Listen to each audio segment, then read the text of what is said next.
Glória a Deus. Eu cumprimento os irmãos com a paz do Senhor Jesus, amém?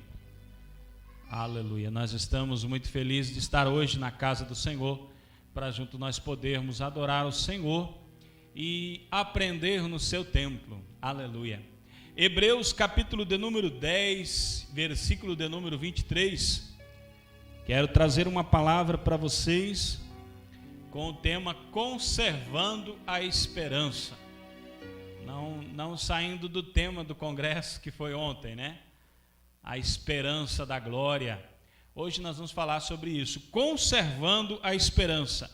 Hebreus capítulo de número 10 e versículo de número 23. Foi lido aqui hoje sobre a fé, o grande capítulo da fé, Hebreus 11, né?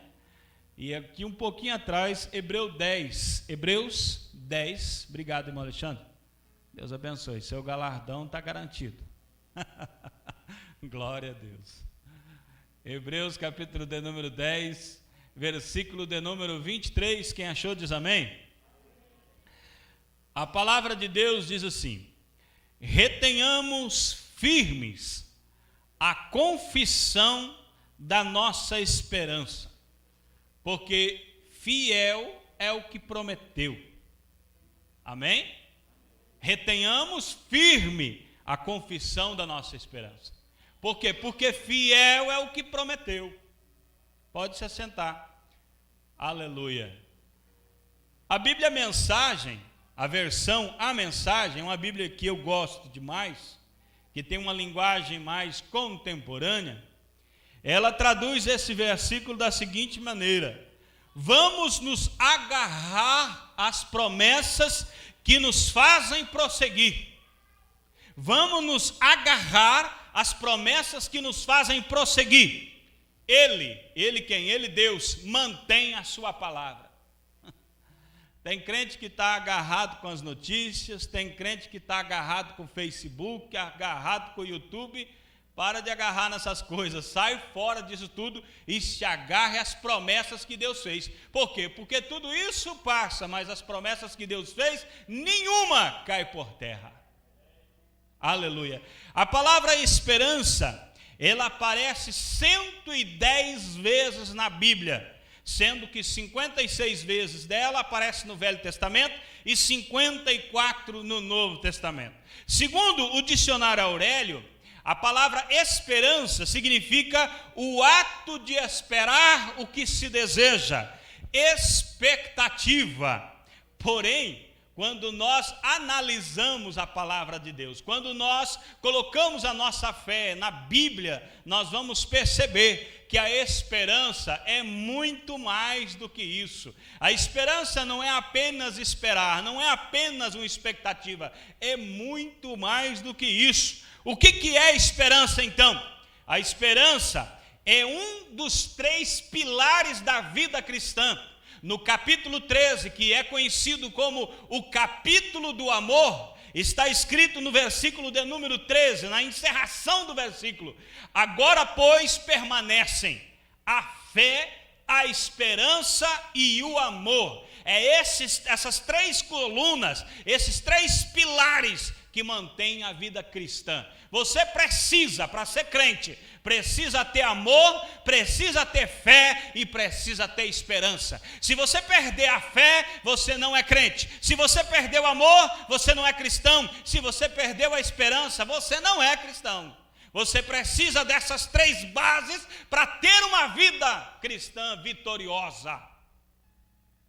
Temos um povo que sofre nos dias de hoje porque está perdendo a esperança. E por perder a esperança, se entrega a ilusões, a vaidades, e se desilude, e se arrebenta no final do caminho. Mas quando se volta para o Senhor, é garantido o sucesso. A Bíblia diz que essa esperança é uma boa esperança. Segundo Tessalonicenses capítulo 2 e 16, e o próprio nosso Senhor Jesus Cristo e nosso Deus e Pai que nos amou, em graça nos deu uma eterna consolação e boa esperança. A esperança é boa, mas também não é só boa, ela é também bem-aventurada. Tito capítulo 2, versículo 13 diz: aguardando a bem-aventurada esperança e o aparecimento da glória do grande Deus e nosso Senhor Jesus Cristo. É uma bem-aventurada esperança. Tem pessoas que estão se desventurando na vida, estão sendo mal-sucedidas, estão perdendo de prosperar, porque não tem a bem-aventurada esperança. Se você quer prosperar no caminho cristão, você precisa ter a esperança, porque a esperança é uma feliz, a esperança é próspera, é bem-sucedida, é bem-aventurada. A Bíblia também diz que a esperança é viva. 1 Pedro capítulo 1, versículo 3: bendito seja o Deus e Pai de nosso Senhor Jesus Cristo, que segundo a sua grande misericórdia, nos gerou de novo para uma viva esperança. Você foi gerado de novo para uma viva esperança. A esperança tem que estar viva dentro de você. Dizem aí fora que a esperança é a última que morre. A esperança é a última que morre. Nós estamos, muitos quilômetros na frente. Sabe por quê? Porque a nossa esperança morreu na sexta-feira, mas no domingo bem cedo já ressuscitou. Aleluia! A nossa esperança vive e vive eternamente. Ele apareceu a João na ilha de Patmos e disse: está vendo aqui? Eu sou Jesus, estive morto, mas estou vivo. Aleluia! Ele vive para sempre. A esperança do cristão é uma esperança viva, e a esperança do cristão, ela é o capacete da salvação. 1 Tessalonicenses capítulo de número 5, versículo 8: mas nós que somos do dia, sejamos sóbrios, vestindo-nos da couraça da fé e do amor, e tendo por capacete a esperança da salvação. Se você não está contente, Efésios 6:17 também diz: tomai também o capacete da salvação. Para que você põe capacete, irmão? Para proteger a cabeça, para estar protegido. Sabe por que muita gente hoje está sendo levado pela correnteza do mundanismo, pela correnteza da vaidade, pela correnteza da depressão, da angústia, da frieza espiritual? Porque está tirando o capacete da salvação, o capacete da esperança da salvação. Aí se perde, aí cai, está desprotegido. Mente desprotegida é um perigo. Sabe como você está protegido? Encha-se da palavra de Deus. Encha-se da palavra de Deus. Porque quando o diabo dizer que você não é salvo, a palavra de Deus vai gritar dentro da sua cabeça: você é salvo em Cristo Jesus. A Bíblia diz que Cristo Cristo em vós é a esperança da glória. Colossenses 1:27: aos quais Deus quis fazer conhecer quais são as riquezas desse mistério entre os gentios, que é Cristo em vós, esperança da glória.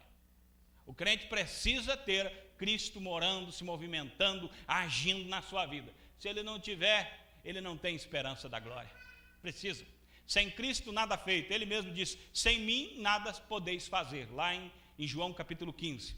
Cristo em vós é a esperança da glória. Pastor, como que eu faço para gerar esperança? Como gera esperança, pastor? Será que uns nascem com esperança e outros não? Será que a esperança ela pode ser aumentada, diminuída? A Bíblia diz que lá no capítulo de número 5 de Romanos: e nos gloriamos na esperança da glória de Deus.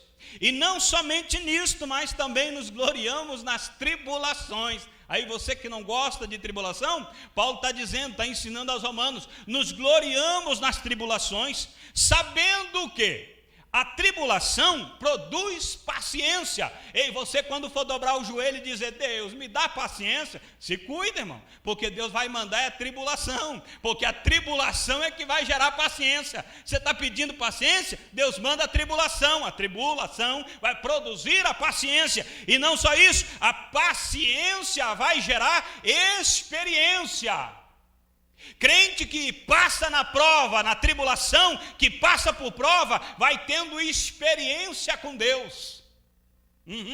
Vai tendo experiência com Deus. Ele não vive da experiência dos outros, ele vive de sua própria experiência. Ele tem experiência com Deus e está capacitado a orientar alguém.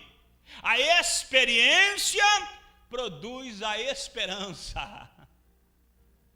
Eita Jesus, por isso que quanto mais o crente passa por prova e vence a prova, ele é mais experiente e tem mais certeza, a esperança da glória.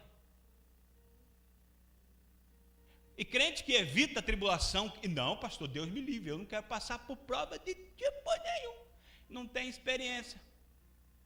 Qualquer tribulaçãozinha está levando ele, porque ele não tem a esperança na glória. Mais para frente aqui vou chegar num ponto muito importante. A Escritura também produz esperança. A Bíblia diz em Romanos capítulo 15, versículo 4, porque tudo o que dantes foi escrito, para o nosso ensino foi escrito, para que pela paciência e consolação das Escrituras, tenhamos esperança. Crente cheio de Bíblia, crente que navega na Bíblia, crente que gosta de Bíblia, que é apaixonado por Bíblia, que realmente está querendo conhecer Deus através de sua palavra, é um crente cheio de esperança.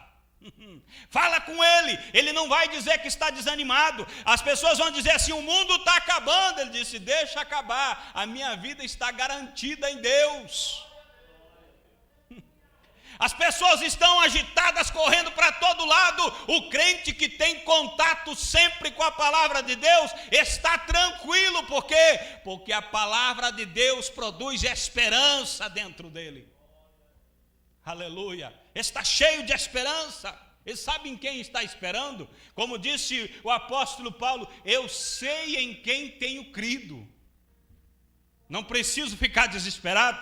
Também a Bíblia diz em Colossenses capítulo 1 e versículo de número 23, se na verdade permanecerdes fundados e firmes na fé, e não vos moverdes da esperança do evangelho que tendes ouvido, o qual foi pregado a toda criatura que há debaixo do céu, e do qual eu, Paulo, fui feito ministro. Olhe bem, o versículo está mostrando que o evangelho é um evangelho que produz a esperança. Evangelho adulterado dos nossos dias não produz esperança.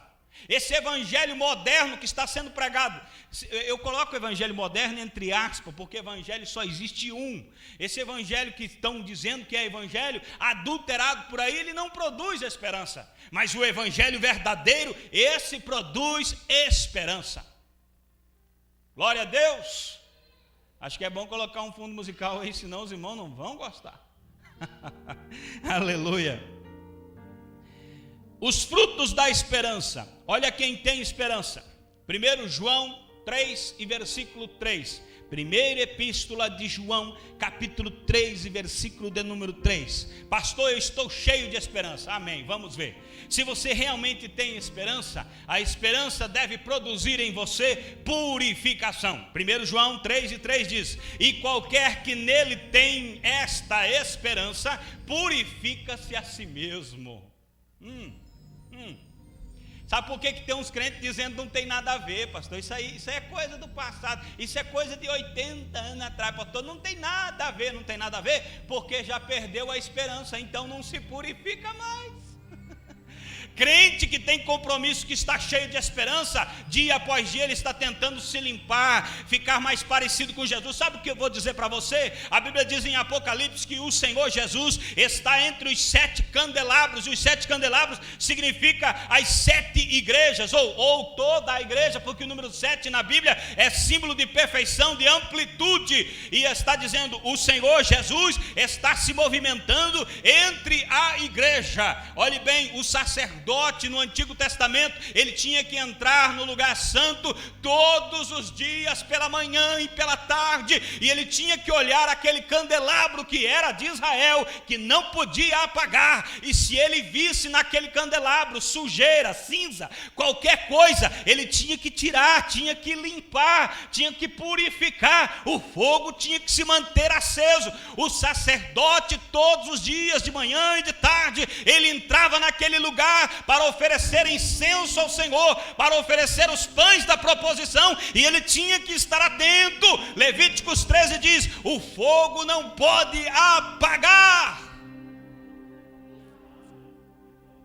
Quem tem esperança tem essa preocupação. Ele está olhando e dizendo: meu Deus, será que não está apagando, Jesus? Oh meu Deus, será que isso não vai prejudicar a minha fé? Meu pai, esse irmão esses dias está falando umas coisas que está ofendendo a fé cristã. Vou cortar a amizade porque eu quero estar perto do Senhor. Quem tem esperança procura se purificar, procura estar santo, não se joga nos braços do pecado. Está procurando cada dia estar mais puro. Aleluia. É só isso que a esperança produz, pastor? Não. A esperança produz amor. Porquanto ouvimos da vossa fé em Cristo Jesus e do amor que tendes para com os santos. Olha o que está dizendo aqui: do amor que tendes para com os santos, por causa da esperança que vos está reservadas nos céus. O que Paulo está dizendo aqui é que eles têm um amor muito grande pelos santos, uma fé verdadeira por causa da esperança que eles têm na glória do Senhor Jesus. Se o crente tem uma verdadeira esperança, ele tem amor pelos santos, ele ama o seu próximo. Se ele não tem esperança, então ele não ama, mas se ele tem, ele ama ao próximo. Não só isso, eu quero ser rápido por causa do horário, senão a gente acaba levando muito tempo. A esperança também produz ousadia no falar. Eita, uma coisinha que está faltando nos dias de hoje: ousadia em testemunhar de Jesus, ousadia no falar. As pessoas não são como João Batista, não.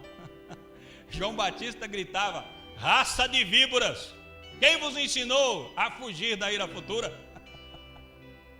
Já pensou pregador desse? Raça de víboras, são tudo cobra.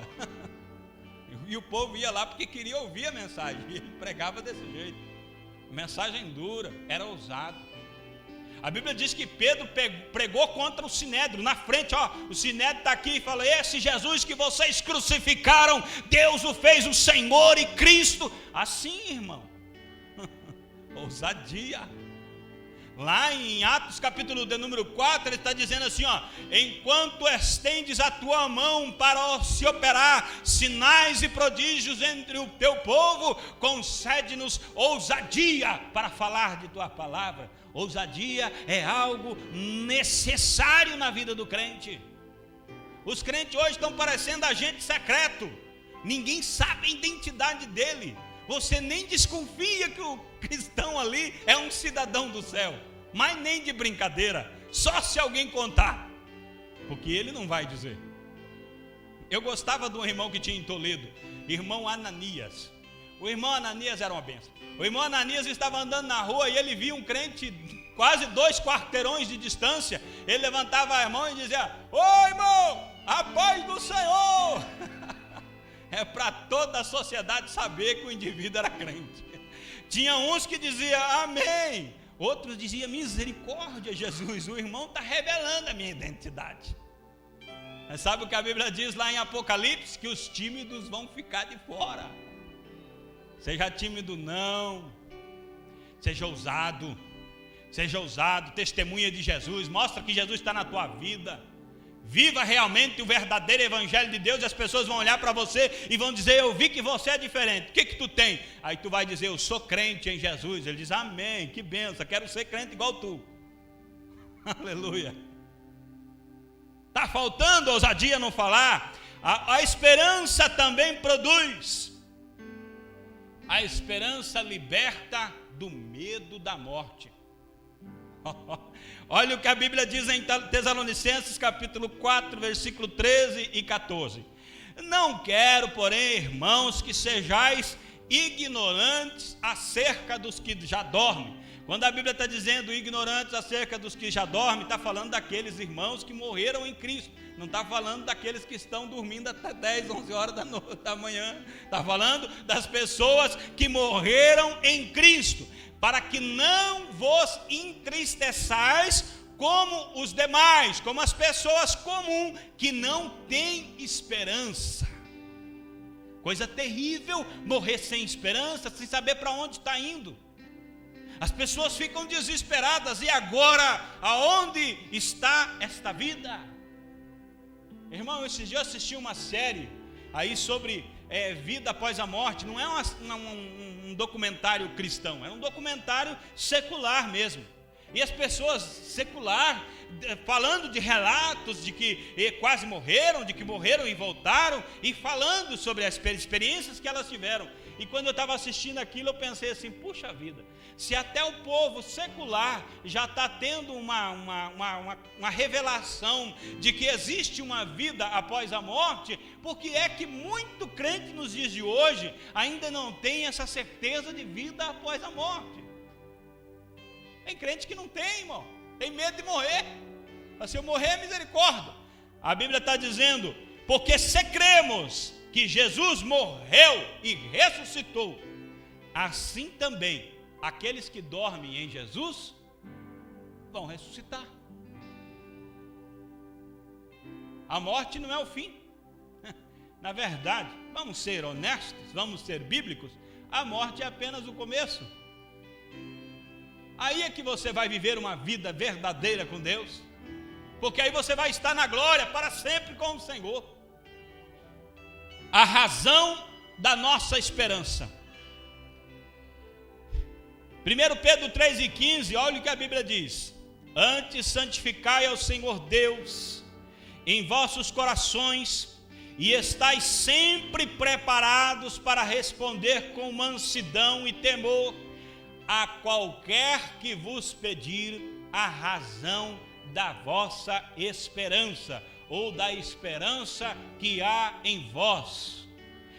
Pedro está dizendo para a igreja, estejam sempre conectados com Deus, firmes em Deus, santificados em Deus, com a esperança viva dentro de vocês, o Espírito Santo que habita vivo, movimentando dentro de vocês, porque quando alguém lhes perguntar por que é que mesmo no meio da situação difícil, mesmo quando as nações estão tudo tumultuadas, mesmo quando as pessoas não sabem para onde ir, vocês ainda permanecem sóbrios, mansos, tranquilos. Vocês têm que ter resposta. Pergunto, só para sua meditação, se alguém lhe perguntasse isso, qual é a razão da sua esperança?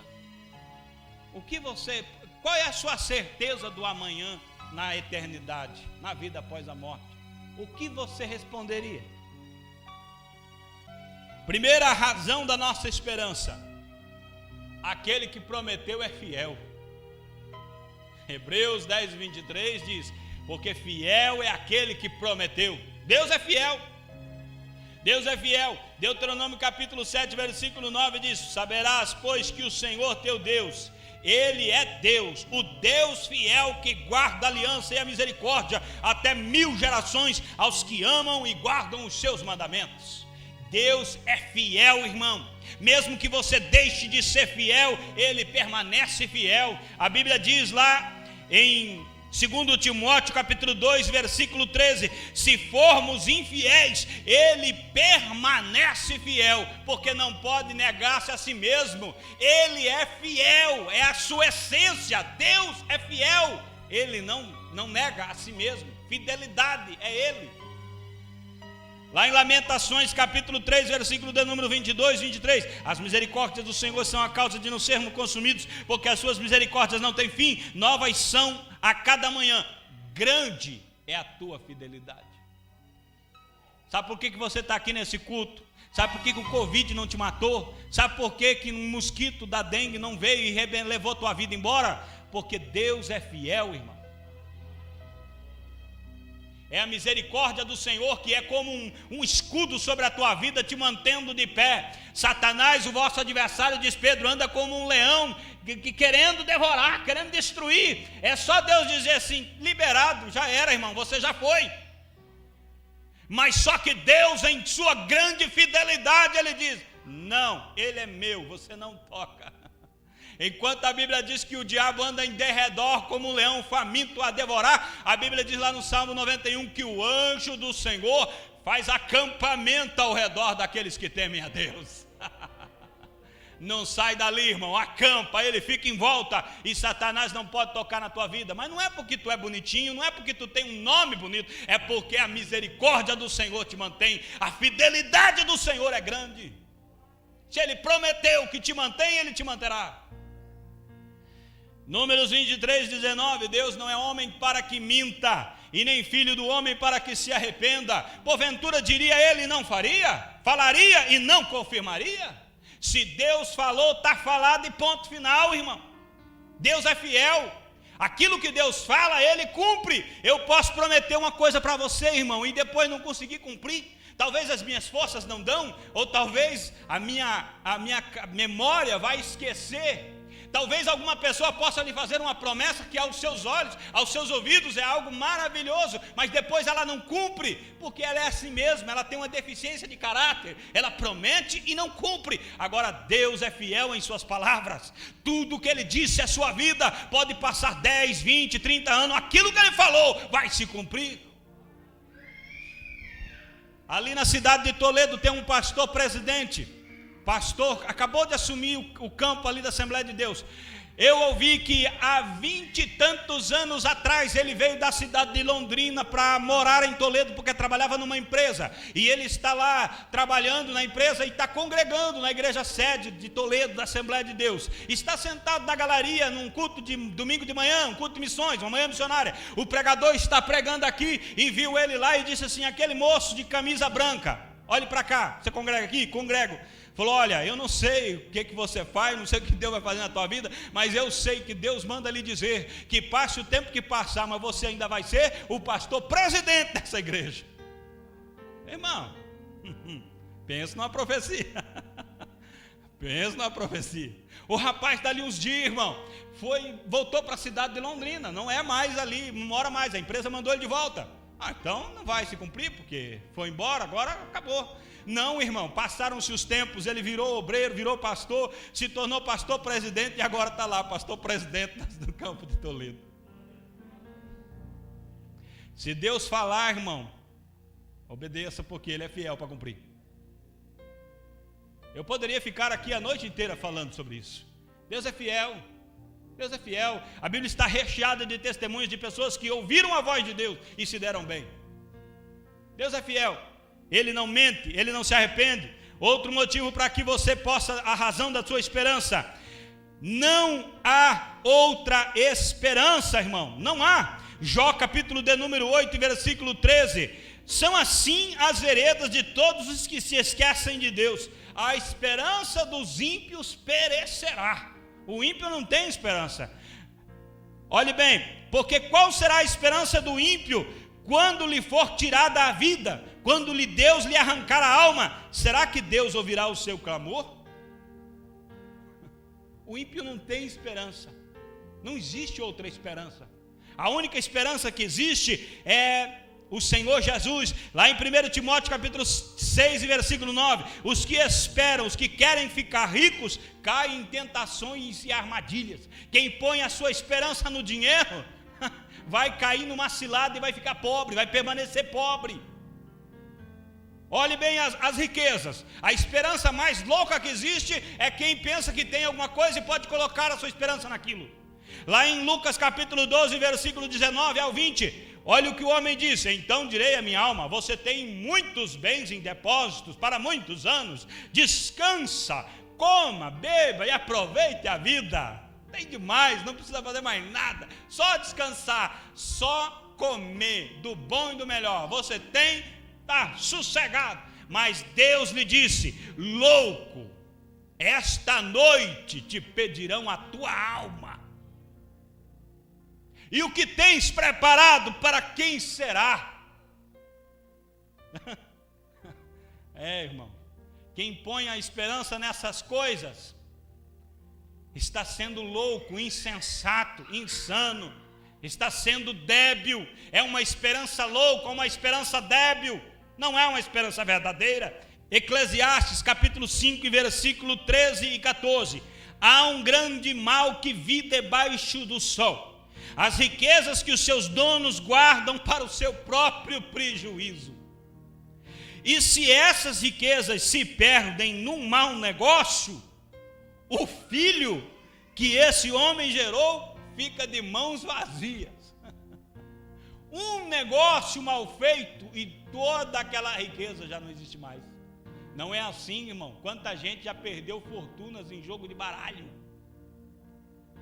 Tá brincando?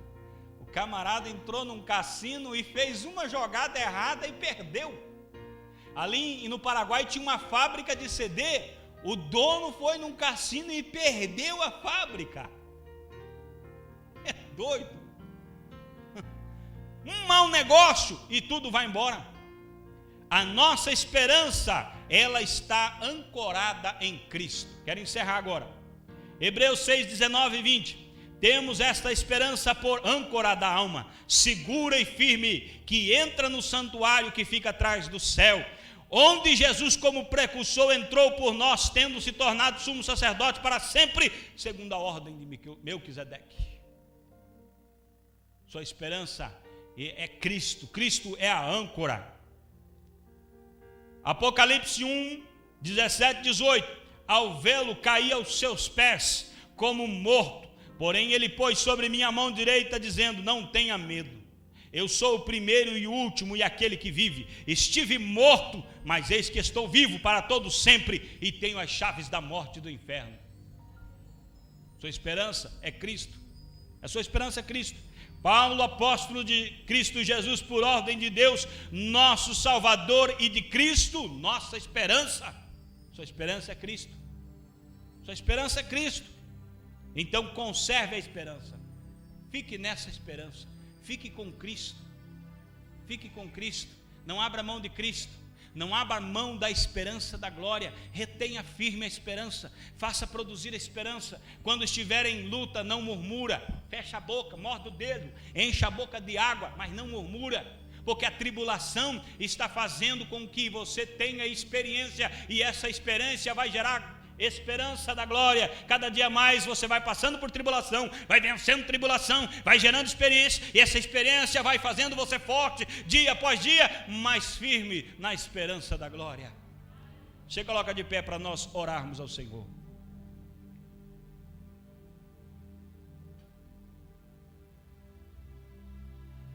Aleluia.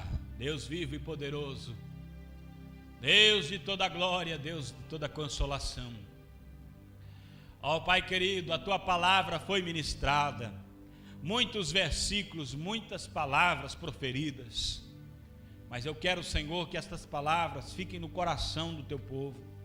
Sim, meu Deus, se eles guardarem isto, Pai querido, certamente, ó Pai, eles vencerão as provações. A Tua palavra, Senhor Deus, ela é viva, ela é eficaz, ela é poderosa, ela penetra até o insondável. A Tua palavra, Senhor Deus, ela penetra os lugares mais escondidos do ser humano, e que esta palavra fique ali guardada, e quando Satanás tentar roubar esta esperança, esta palavra possa ser o seu auxílio, o seu socorro. Em nome de Jesus, que esta igreja esteja vitoriosa em Ti, para a glória do Teu nome. Amém.